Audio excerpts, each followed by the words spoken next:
Paradox of prosperity. Paradox of prosperity is a term used widely in many instances in economics, social theory and general commentary.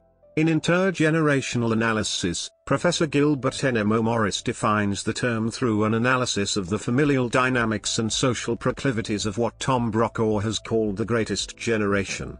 Morris argues that general terms. Paradox of prosperity was applied as a term of analysis in the recent New York Times, Wall Street Journal bestseller Rescue America. Our Best America is Only One Generation Away, published October 2011, which Professor Morris co-authored with Chris Salomone. There the intergenerational breakdown is given a fuller exposition.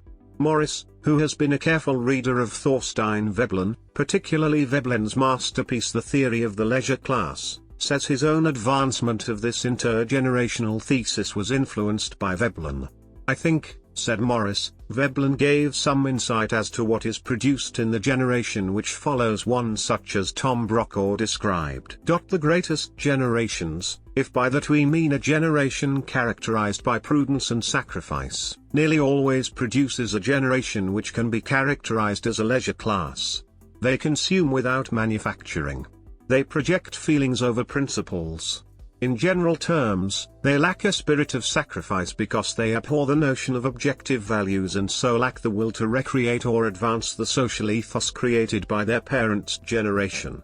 In cultural terms, the generation that followed the greatest generation were the baby boomers, essentially, the children of the greatest generation between 1945 to 1965. The boomers fit the classic definition of a leisure class, which Veblen described as being characterized by conspicuous consumption.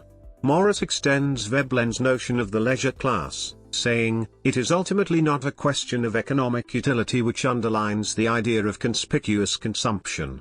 It is rather consumption as a lack of restraint or prudence in all things, with an isometric emphasis driven by a gyroscopic self-indulgence. It is to think, feel or defend this absence of restraint as a concept of life, which is today everywhere, it seems, extant.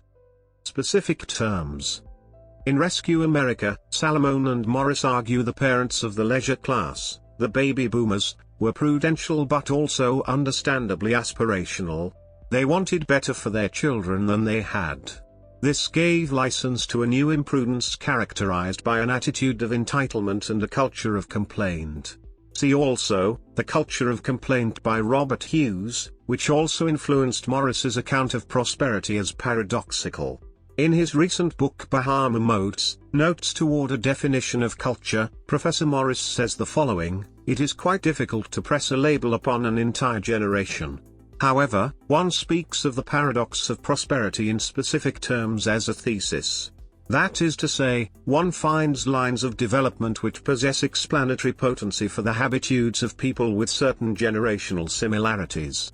Then what we discover is a disposition in politics, in organizational culture, the literary productions and in the culture at large. Salomone and I examined such questions in Rescue America.